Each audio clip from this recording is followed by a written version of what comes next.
This is the story of the Spanish army during one of the most dangerous and terrifying evacuation missions they had ever faced. The setting is a remote region of Afghanistan, an area completely dominated by Taliban forces. A Spanish helicopter lands in the middle of this hostile territory, and the medical team immediately begins treating the wounded. Among the civilians is a mother carrying her injured child. The lead medic, Valera, quickly takes the boy into her arms and brings him inside the helicopter so he can receive better treatment. His mother sits nearby, her eyes filled not with tears, but with hope that her son will survive. But despite all of Valera's efforts, the child dies right in front of them. For a moment, everyone inside the helicopter falls silent. They stare at the lifeless boy, all asking the same question: what was his fault? No one has an answer. Suddenly, heavy attacks begin outside. Explosions shake the area, yet the silence inside feels even louder. The team realizes they cannot stay any longer. If they remain, they will become easy targets. Back at base, one of Valera's teammates notices her sadness and asks if everything is okay. She says she's fine, but inside she is completely broken. Looking at the child's blood still on her hands shakes her deeply. She rushes to the shower and cries uncontrollably, feeling as though she has failed. Eventually, she gathers herself and prepares for the next mission. Around this time, she meets a new medic named Sanchez, who has never experienced the horrors of war before. Valera decides to keep Sanchez close and help her learn how to survive in such an environment. Meanwhile, the story shifts to a new threat. A Spanish military convoy is moving toward an area called Naquiza. Along the route, an American convoy is also operating. Every step through this territory is dangerous. Then disaster strikes. A Spanish military vehicle drives over a landmine. The explosion is devastating. Almost everyone inside the vehicle is killed instantly. Only 2 soldiers survive. The entire convoy comes to a halt, even though stopping is extremely risky. The commander explains that they have no idea where additional mines may be hidden. The situation becomes tense. He immediately orders the sniper team to watch over the wounded while he goes to prepare a landing zone for a rescue helicopter. They desperately need medical evacuation. The soldiers take defensive positions. The area is surrounded by mountains, making it the perfect place for enemy ambushes.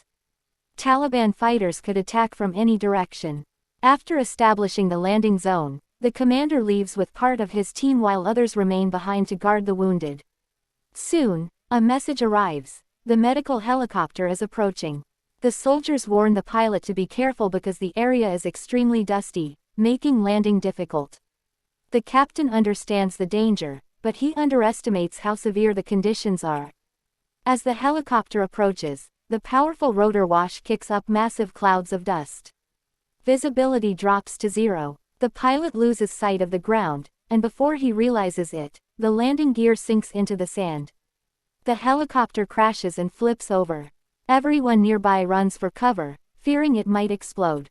Fortunately, it doesn't. The medical team survives with only minor injuries and immediately begins treating the wounded. However, nobody realizes how serious their situation has just become. The crash is reported to command headquarters. The officers there are alarmed because the helicopter has gone down in an area controlled almost entirely by Taliban forces. If the enemy discovers them, the consequences could be catastrophic. Yet abandoning the helicopter isn't an option. If left behind, the Taliban would use it as a symbol of victory and claim they destroyed it themselves. The mission has now changed completely. A lieutenant informs the captain that this is no longer a rescue mission. It is now a survival mission. The team will have to spend the night in enemy territory, and they must reduce the helicopter's weight by nearly 1,500 kilograms before another aircraft can recover it. The process could take many hours. The captain understands the situation. The first priority is establishing a secure camp. Snipers are positioned on nearby high ground to watch for enemy movement. Unfortunately, manpower is limited. They cannot monitor every direction. While treating the captain's injured leg, Valera talks with him. Their conversation hints at a growing connection between them. The captain can tell she is still haunted by the death of the child. Valera also reveals that she plans to leave the military. This disappoints the captain because he believes she is one of the best medics the Spanish army has ever had. Meanwhile, soldiers begin dismantling the crashed helicopter. They remove the rotor blades first because they are among the heaviest components. The work is exhausting and slow. A lieutenant arrives to inspect the progress. Seeing the scale of the task, he realizes it will take far longer than expected. Then a message comes from the sniper team. A suspicious man has been spotted in the south. He appears to be an ordinary shepherd with 2 goats, but something feels wrong. The lieutenant decides to investigate from a distance and requests satellite intelligence from headquarters. As they watch, the shepherd continues staring toward the Spanish position. One nervous soldier aims his rifle at the man, but the lieutenant orders him not to fire. Targeting an unarmed civilian would violate military rules and could result in court-martial. Instead, the local translator runs toward the shepherd and scares him away by throwing stones. The shepherd leaves. But moments later, satellite intelligence reveals a shocking truth. The intelligence report confirms everyone's fears. The shepherd was not a shepherd at all. He was a Taliban scout. He had come to observe the Spanish position and report their location back to enemy forces. The lieutenant is furious. Such a critical mistake could have cost them everything. Aguilar, one of the soldiers, becomes even angrier. He starts yelling at the translator for driving the man away instead of helping identify him. A heated argument breaks out, but the lieutenant quickly intervenes and restores order. Now the situation is clear. The Taliban know exactly where they are. The soldiers can only wait and prepare for what is coming. Back at headquarters, officers are struggling to find a way to reduce the helicopter's weight quickly enough for recovery. No easy solution exists. Meanwhile, Captain Torres reports that progress is being made. The smaller rotor has already been removed, and work on the larger components is underway. However, completing the job will require at least another night. The lieutenant doesn't like hearing that. Every extra hour increases the risk of a large-scale Taliban attack. As darkness approaches, a female soldier is sent to reinforce the sniper team on the high ground so they can better monitor enemy activity during the night. Below, Valera and Sanchez continue treating the wounded. During the shift, one injured soldier attempts to flirt with Sanchez. She politely ignores him and focuses on her work. Unfortunately, she soon makes a serious mistake. As she exits a tent, she forgets to switch off a light. The lieutenant immediately notices and storms inside. He harshly scolds her, explaining that even a small light in complete darkness can reveal their position and put every life in danger. Valera steps in to defend the young medic, reminding him that Sanchez is still new and learning. But the lieutenant remains angry. This isn't a training exercise, he tells her. We're surrounded by enemies. One mistake could get us all killed. Sanchez is left embarrassed and shaken. Then another warning arrives. Command receives reports of a suspicious motorcycle approaching the camp. The sniper spots the rider but holds fire because no weapon is visible. Headquarters uses satellite surveillance to investigate. What they discover is alarming. The motorcycle is not alone. 4 SUVs and 3 additional motorcycles are moving through the area. Nobody knows exactly how many Taliban fighters are involved. The warning is immediately passed to the camp. Every soldier is ordered to prepare for contact. Meanwhile, rescue forces have already departed with a CH-47 Chinook helicopter. Reaching the stranded soldiers will take time, and the Taliban may attack before help arrives. Night falls completely. Using motorcycles, Taliban fighters begin circling the area, kicking up huge clouds of dust. Visibility becomes almost impossible. Then they release a herd of goats. The animals rush forward, creating confusion and providing cover for the approaching fighters.